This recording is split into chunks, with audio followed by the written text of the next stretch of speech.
Hello student, welcome back to my YouTube channel. My name is Indy DH from Madhyamik Vidyalaya Warje Pune. We will study the chapter circle. Circle. A circle is a collection of those points in a plane that are at a given constant distance from a fixed point in a plane. Here, point O is a fixed point in a plane and the point which are at a constant distance OB.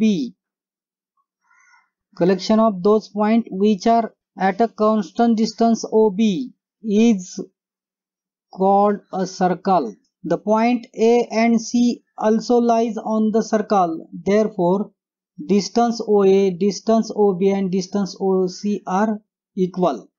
The fixed point in this plane is called center of circle. Therefore, point O is fixed. Therefore, O is the center of circle. And the constant distance is called radius of circle.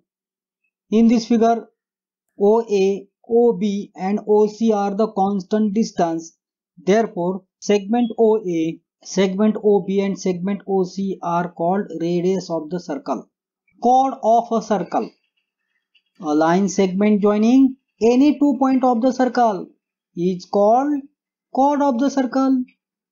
Here, the point O is center of circle and point A and B are any 2 points lies on the circle. Segment joining the point A and B is called chord of circle.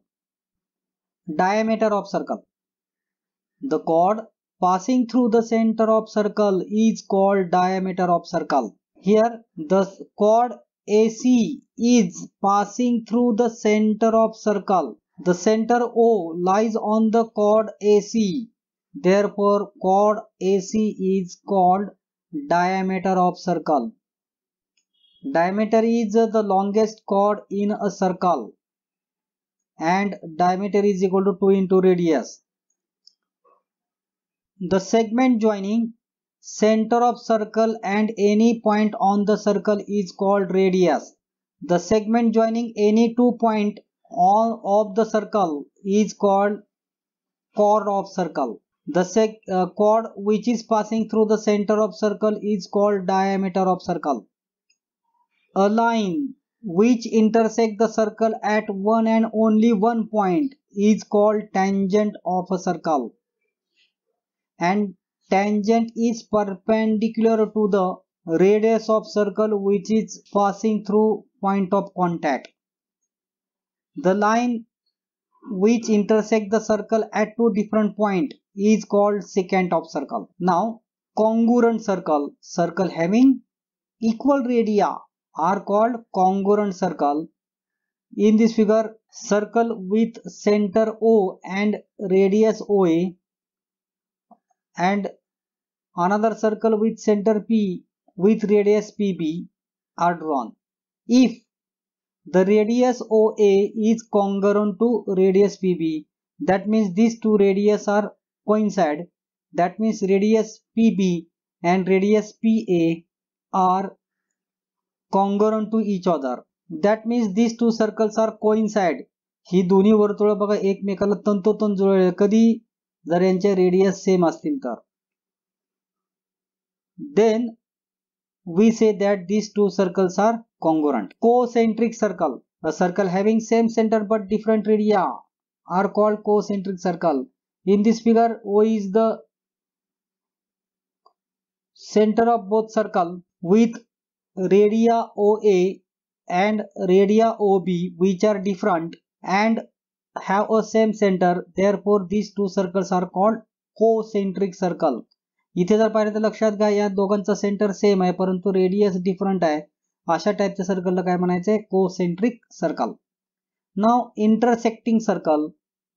Co-planar circle having 2 points in a common are called intersecting circle. In this figure, these two circles have a point A and B are common. Therefore, these two circles are called intersecting circle.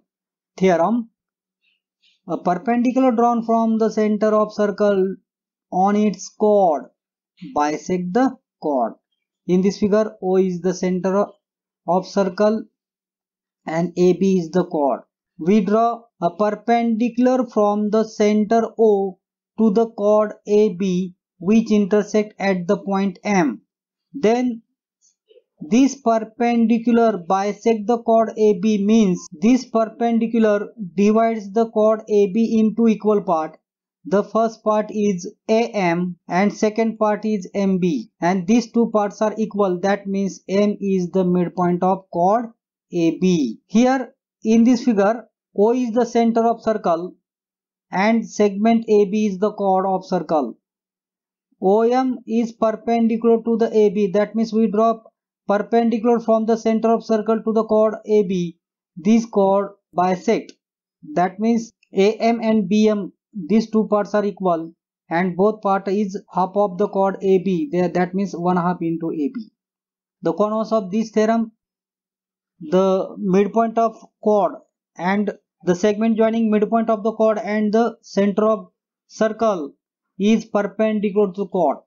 The segment joining the center of circle and midpoint of its chord is perpendicular to the chord. In this figure, O is the center of circle and AB is the chord. M is the midpoint of chord AB. That means here AM is congruent to MB. The segment joining the midpoint M and center of circle O. That means this segment OM is perpendicular to the chord AB. That means the angle OMA is equal to angle OMB is equal to 90 degree. That means this segment is perpendicular to the chord AB. Therefore, OM is perpendicular to chord AB. Theorem: the chord of circle equidistant from the center of circle are congruent. Equidistance means त्या कॉर्डचं centre पासूनचं distance जर same असेल तर त्या दोन्ही cord कशा असतात, congruent असतात. O is the center of circle and AB and CD are chord of the circle. We draw OM is perpendicular to the AB. Therefore, this perpendicular distance is nothing but distance of the chord AB from center O. Also, ON is perpendicular to the chord CD. This perpendicular distance means ON is nothing but the distance of chord CD from the center O. If these two perpendiculars are congruent, that means OM is congruent to ON. That means this chord AB and chord CD are equidistant from the center O. Then by this theorem we say that these two chords are equidistant from the center O. Therefore, chord AB and chord CD are congruent to each other. Example: in the figure, segment DE is the chord of circle with center C. Here CF is perpendicular to the DE. If diameter of circle is 20 and DE is equal to 16, then we have to find out CF. To find the CF, that means distance of the chords DE from the center C, recall and write the theorem and properties which are useful to find the solution of the problem. Using them, solve this problem. Theorem which are useful to find the solution. Here diameter is given. To find the radius, we know that diameter of a circle is twice the radius. Then we find out the radius here. And in this figure, we draw perpendicular from the center of circle to the chord. This perpendicular bisect the chord. That means the point F is the midpoint of DE. Therefore, we say that DF is congruent to EF. And third, to find the CF, we have to use here Pythagoras theorem. In right angle triangle, the sum of the squares of the perpendicular sides is equal to square of its hypotenuse. Now, to find CF, we draw a circle with center C. Therefore, CD is the radius. We know that radius of circle is equal to 1/2 into diameter. How much diameter? Diameter is given 20. Therefore, 1/2 into 20. 2 1s are 2, 2 10s are 20. Therefore, DC is equal to 10. Now DE is the chord of circle. We draw perpendicular from center C to the chord DE, which intersect the point at point F. Therefore, this point F divides the chord DE into equal part. DF and EF are congruent, and these two parts are half of the chord DE. Therefore, DF is equal to 1/2 into DE is equal to 1/2 into 16. Then how much? 8. Perpendicular drawn from the center to the chord bisect the chord. इथं लक्षात घ्या, C centre मधून काय केलेलं आहे, DF या chord वर perpendicular काढलेला आहे. आपल्याला माहिती आहे परपेंडिक्युलर बायसेक्ट करतो म्हणजे दोन इक्वल पार्ट आहेत डीएफ आणि ईएफ. हे दोन्ही पार्ट काय आहेत, या chordच्या हाफ येणार आहे. 16 च्या हाफ किती येणार आहे, 8 येणार आहे. Now the triangle CFD is a right angle triangle. Here the hypotenuse of this right angle triangle is CD is 10 and DF is 8. Then where to find out here CF? Therefore we use here Pythagoras theorem, which is the hypotenuse. CD is the hypotenuse. Therefore square of the hypotenuse is equal to the sum of squares of remaining side. CF and DF are remaining. Therefore CF square plus DF square. CD is nothing but 10. 10 bracket square is equal to, where to find out CF at it is DF is 8 bracket square. इथं काय करायचं लक्षात घ्या, square करत करत transfer करायचं आहे. The square of 10 is nothing but 100 and square of 8 is nothing but 64. Transfer these to LHS. Plus becomes as minus, that means 100 minus 64. How much 100 minus 64 is nothing but 36. Where to find out here value of CF? Therefore taking square root on both sides, CF is equal to plus 6. Hence we find out the distance CF is equal to 6. Now circle passing through the one point.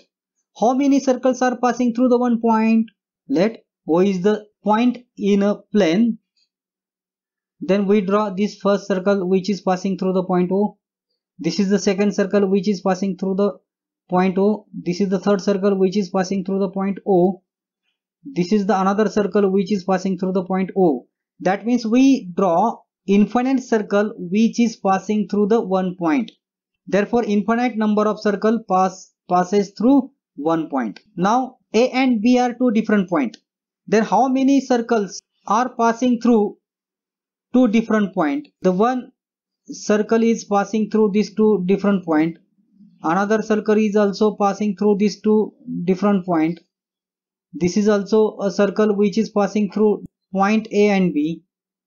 This is also circle passing through the point A and B. That means we draw infinite circle passes through two distinct points. Now the point A, point B and point C, these are the three non-collinear points. Then how many circles are passing through these 3 points? There is one and only one circle passing through these 3 non-collinear points.